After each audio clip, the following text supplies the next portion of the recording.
اتنے خوش ہو جاتے کہ فرائض چھوڑ دیتے. تو یہ حدیث میں دونوں باتیں ایک ساتھ آ رہی ہیں. آپ غور سے سنیے نفل کی اہمیت، غور سے سنیے. نبی اکرم صلی اللہ علیہ وسلم فرماتے ہیں، اور بخاری کی یہ روایت ہے، اللہ تعالیٰ فرماتا ہے، حدیث قدسی ہے، اللہ تعالیٰ فرماتا ہے جو شخص میرے دوست سے دشمنی کرتا ہے میں اس کے خلاف اعلان جنگ کر دیتا ہوں. کیا فرمایا اللہ تعالیٰ؟ جو میرے دوست سے دشمنی کرتا ہے میں اس کے خلاف اعلان جنگ کر دیتا ہوں.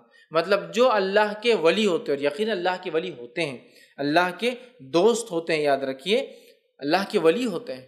تو اللہ تعالیٰ فرما رہا ہے جو میرے دوست سے دشمنی کرتا ہے، اور اللہ کے دوست کون ہے؟ جو تقوی اختیار کرتے ہیں. ایمان والے ہونا پہلی شرط، وہ تقوی اختیار کرتے ہیں اور ہر کام سنت کے مطابق کرتے ہیں. ٹھیک ہے.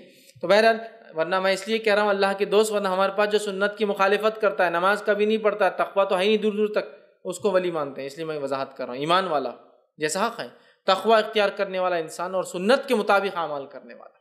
تو بہرحال اللہ تعالیٰ فرما رہا ہے جو میرے دوست سے دشمنی کرتا ہے میں اس سے اعلان جنگ کرتا ہوں. اب اندازہ لگائیے اللہ کا جو دوست ہوتا ہے اس کو اگر دنیا میں کوئی چھیڑتا ہے یا اس سے دشمنی کوئی کرتا ہے اللہ تعالیٰ اس کے خلاف اعلان جنگ کر دیتا ہے. کیسے کرتا ہے؟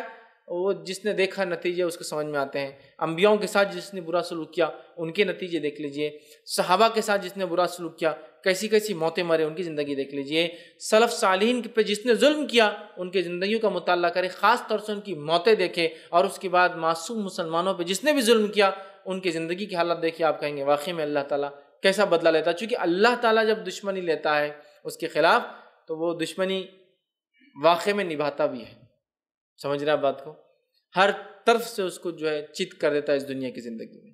تو بہرحال اللہ تعالیٰ فرما رہا ہے جو شخص میرے دوست سے دشمنی کرتا ہے اس کے خلاف میں اعلان جنگ کرتا ہوں. تو ایک بات ہمیشہ ذہن میں رکھنی چاہیے، اللہ کے نیک بندوں کے خلاف کوئی چال نہیں چلنا چاہیے. اس لیے کہ جب ہم اللہ کے نیک بندوں کے خلاف چال چلتے ہیں در حقیقت اللہ ہمارے خلاف اعلان جنگ کر دیتا ہے. پھر ہوتا ہے نا بہت سارے لوگ نیک لوگ خواہ تنگ کرتے ہیں زمین کے معاملات میں، اس میں احتیاط کرنا چاہیے. آپ خطرناک زون میں جا رہے ہیں، آپ کو تکلیف ہو سکتی ہے. ٹھیک ہے، آگے آئیے سنیے. اللہ تعالیٰ فرماتا ہے اور میرا بندہ سب سے زیادہ میرا تقرب اس چیز کے ساتھ حاصل کرتا ہے جسے میں نے فرض کیا ہے. اللہ تعالیٰ فرما رہا ہے میرا بندہ سب سے قریب مجھ سے تب ہوتا ہے جب وہ میری فرض کردہ چیزوں کو پورا کرتا ہے. اللہ تعالیٰ فرما رہا ہے میرا بندہ میرے سب سے قریب کب آتا ہے؟ جب وہ چیز کرتا ہے جو میں نے اس پر فرض کی ہے. تو آپ اللہ تعالیٰ فرمایا میرا تقرب میرا بندہ سب سے زیادہ حاصل کرتا ہے اس چیز کے ذریعے جو میں نے اس پر فرض کیا ہے، یعنی فرائض کے ساتھ میرا تقرب حاصل کرنا ہی مجھ سے سب سے زیادہ مطلب فرائض کے ذریعے میرا تقرب حاصل کرنا یہ مجھے سب سے زیادہ پسند اللہ اعلان کر رہا ہے. آگے آئیے پھر اللہ تعالیٰ فرما رہا ہے حدیث قدسی اور میرا بندہ نوافل کے ذریعے میرا تقرب حاصل کرتا ہے فرض سے سب سے زیادہ، لیکن نوافل سے بھی کرتا ہے فرض کے بعد. مطلب فرض جو ادا کرتا ہے اس کی نفل قبول ہوتی ہے، بات بھی یاد رکھیں. پھر اللہ فرماتا ہے پھر جب اور میرا بندہ نوافل کے ذریعے میرا تقرب حاصل کرتا رہتا ہے یہاں تک کہ میں اس سے محبت کر لیتا ہوں. میرا بندہ پہلے تو فرض کرتا ہے، میرا تقرب حاصل کر لیتا ہے، چونکہ فرض سے ہی میں سب سے زیادہ قریب ہوتا ہوں بندوں کے، یہ مجھے سب سے زیادہ محبوب ہے. پھر میرا بندہ نفل پڑھتا ہے اور نفل پڑھ کر میرا تقرب حاصل کرتا ہے، اتنا تقرب حاصل کرتا ہے کہ میں بھی اس سے محبت کرنا شروع کر دیتا ہوں نوافل کے ذریعے. اب آگے سنیے ذرا، تو میں بھی اس سے محبت کر لیتا ہوں. پھر جب میں اس سے محبت کر لیتا ہوں، فرض سب سے زیادہ اللہ کو پسند عمل ہے، سب سے زیادہ قریب بندہ فرض سے آتا ہے، لیکن فرض سے جو قریب آنے کے بعد بھی جو نفل پڑھے وہ ٹاپ موسٹ چل جاتا ہے. بولنے کا مطلب یہ ایک انسان صرف فرض بھی کرے تو اللہ سے قریب ہوتا ہے، لیکن فرض کے بعد جو نفل پڑھے وہ ٹاپ موسٹ لیول تک پہنچ جاتا ہے اللہ کے قریب، اتنا کہ اللہ تعالیٰ اس سے محبت کرنے لگتا ہے. اور اللہ فرماتا ہے اور جب میں اس سے محبت کرنے لگتا ہوں تو میں اس کا کان بن جاتا ہوں جس سے وہ سنتا ہے. اس حدیث کو غلط معنی مت لیجیے کہ واقعے میں اللہ اس کے اندر حلول کر جاتا ہے، نہیں، مطلب وہ وہی باتیں سنتا ہے جو میں چاہتا ہوں کہ وہ سنے، کوئی غلط بات نہیں سنتا ہے. اللہ فرماتا ہے میں اس کا کان بن جاتا ہوں جس سے وہ سنتا ہے، اس کی آنکھ بن جاتا ہوں جس سے وہ دیکھتا ہے،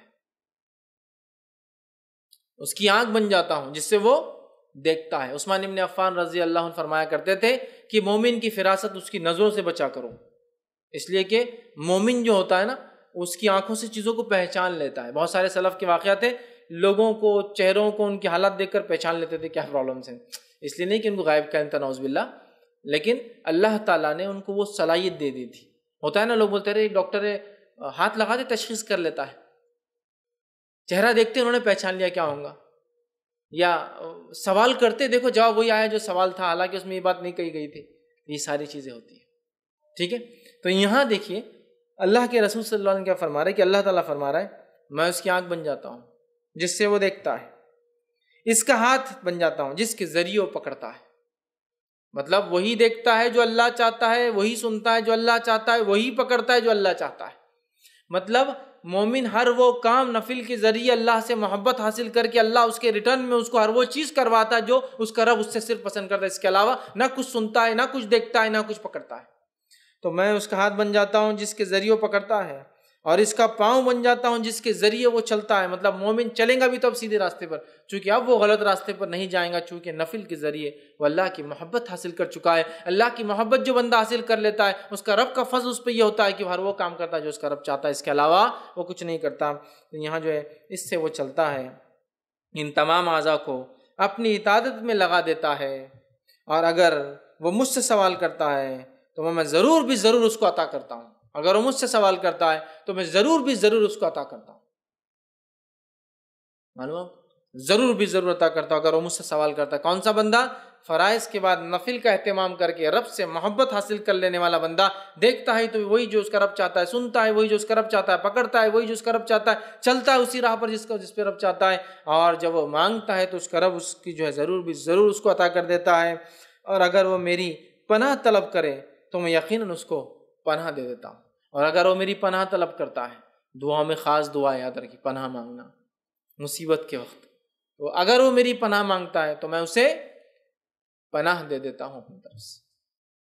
سبحان اللہ، کتنے بڑے بڑے فضائل ہے نفل کو ادا کرنے کی، کتنے بڑے بڑے فضائل، اندازہ لگائیے، ہے نا۔ اللہ کو سب سے زیادہ محبوب عمل لیکن کون سا ہے؟ فرض ہے، یاد رکھیے، فرض نماز، مال میں فرض عبادت زکوٰۃ، ہے نا۔ اس کے بعد اللہ تعالیٰ نے رمضان کے 1 مہینے کے روزے، اس کے بعد حج، سب سے زیادہ محبوب عمل۔ اس کے بعد یہ کرنے کے بعد بندہ نفل کے اندر دوڑتا ہے، آگے بڑھتا ہے۔ فرض نماز کے بعد نفل نماز، فرض زکوٰۃ کے بعد نفلی زکوٰۃ، فرض روزوں کے بعد نفلی روزے، فرض حج کے بعد نفلی عمرے، نفلی حج بولتے ہیں اس کو حج صغیر، چھوٹا حج، وہ کرتا ہے تو اللہ سے اتنا قریب ہوتا ہے کہ اللہ محبت کرنے لگتا ہے۔ جب اللہ محبت کرنے لگتا ہے تو وہ جو دیکھتا ہے وہ جو اس کا رب چاہتا ہے، وہی سنتا ہے جو اس کا رب چاہتا ہے، وہی اس کے ہاتھ پکڑ دے اس کا رب چاہتا ہے، اسی راہ پر چلتا ہے، قدم چلتے ہیں جو اس کا رب چاہتا ہے، اور پھر جب اپنے رب سے مانگتا ہے اس کا رب اس کو پورا، اس کی دعاؤں کو پورا کرتا ہے۔ اور جب وہ پناہ طلب کرتا ہے تو اللہ تعالیٰ اس کو پناہ عطا کر دیتا ہے۔ میں سمجھتا ہوں بہت بڑے بڑے فضائل، بخاری کی روایت تھی، ہمیں پتہ چلے اس کے اندر کہ نفلی نماز کے ادا کرنے سے جو ہوتے ہیں، جس میں سب سے اہم چیز جو پتہ چلی وہ یہ ہے کہ بندہ اللہ سے قریب ہو جاتا ہے، اتنا قریب کہ ہر چیز جو اس کا رب چاہتا ہے وہی وہ کرتا ہے، اس سے ہٹ کر نہ کوئی چیز سنتا ہے، نہ دیکھتا ہے، نہ پکڑتا ہے، نہ اس راہ پر چلتا ہے۔ ہم میں ہر شخص چاہتا ہے ہم نیک بنے، اور پتہ نہیں لوگوں نے ولایت حاصل کرنے کی کون کون سے ذریعے بنا لیے، اور یہ اللہ کے ولی ہے، چونکہ شروع میں اللہ نے کیا کہہ دیا کہ اللہ کے رسول فرماتے ہیں، اللہ تعالیٰ فرماتے جو شخص میرے دوست سے دشمنی کرتا ہے میں اس سے اعلان جنگ کرتا ہوں، اور پھر آگے اس کی بات صفت دوست کون ہے، فرائض کے ذریعے نزدیک پہنچتا ہے، نفل کر کے اللہ کا قرب اور محبت حاصل کر لیتا ہے، پھر نفل حاصل کر کے پھر وہ جو مانگتا اللہ پوری کر دیتا ہے، جب پناہ مانگتا اللہ پناہ دے دیتا ہے۔ ہم سب چاہتے ہیں نیک بنے، ہم سب چاہتے ہیں اللہ ہماری دعاؤں کو قبول کرے، ہم سب چاہتے ہیں کہ جب ہم اللہ سے جو مانگے اللہ دے دے، تو ہمیں بھی پھر اللہ تعالیٰ کو پہلے راضی کرنا ہو۔ ارے دنیا کے اندر تو پتہ نہیں کتنی چاپلوسیاں لوگوں کو کرنا پڑتی چھوٹے چھوٹے کام نکالنے کے لیے، ہاں کتنی چاپلوسیاں کرنا پڑتی ہیں۔ اللہ تعالیٰ آپ سے چاپلوسی نہیں چاہتا، اخلاص چاہتا ہے۔ اخلاص، چاپلوسی میں کیا ہوتا ہے؟ اخلاص نہیں ہوتا ہے، اخلاص چاہتا ہے، اور اخلاص کے ساتھ فرض عبادت اور نفل میں اضافہ کرو، اللہ تعالیٰ ہم کو دیں گا۔ یاد رکھیے، بہت سے لوگ بولتے ہیں ارے یہ کیا بات ہوئی، کیا بات اللہ تعالیٰ دیں گا تو اس کا مطلب یہ ہے کہ ہم کو کوشش نہ کریں۔ کوشش کرنا ہے، لیکن تم لاکھ کوشش کرنے کے بعد بھی حاصل نہیں کر پاتے ہو نا چیزوں کو، لیکن جب اللہ کو ہم راضی کر لیں گے نا، تھوڑی کوششیں بڑے بڑے کام نکال دیں گی۔ یاد رکھیے، تھوڑی کوششیں بڑے بڑے کام نکال دیں گی، اور اس کے بعد بھی اگر کوئی تکلیف آئے تو پھر وہ اللہ کی طرف سے آزمائش ہے، صبر کے ساتھ استقامت کے ساتھ ڈٹ کر مقابلہ کیجیے، دنیا اور آخرت میں اس سے درجات بلند ہوں گے اور اجر ملے گا۔ سمجھ رہے ہیں بات؟ یہ بات کو سمجھنے کی ضرورت ہے، یہ بات کو سمجھنے کی ضرورت ہے۔ تو اللہ سے قریب ہونا ہے۔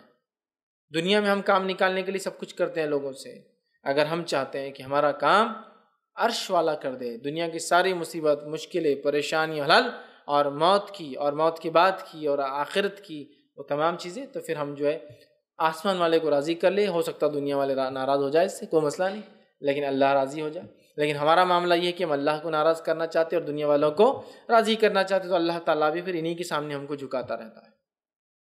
تو اللہ کے نیک بندوں کی صفت آ گئی، فرائض کا اہتمام کیجیے، فرائض کے اہتمام نفل میں اضافہ کیجیے، دیکھیے اللہ تعالیٰ کہ ہم دوست بن جاتے ہیں، پھر یاد رکھیے دوست بن جاتے ہیں، ٹھیک ہے؟ تو اس کی ہم کوشش کریں کہ نوافل کو ہم زیادہ سے زیادہ کریں۔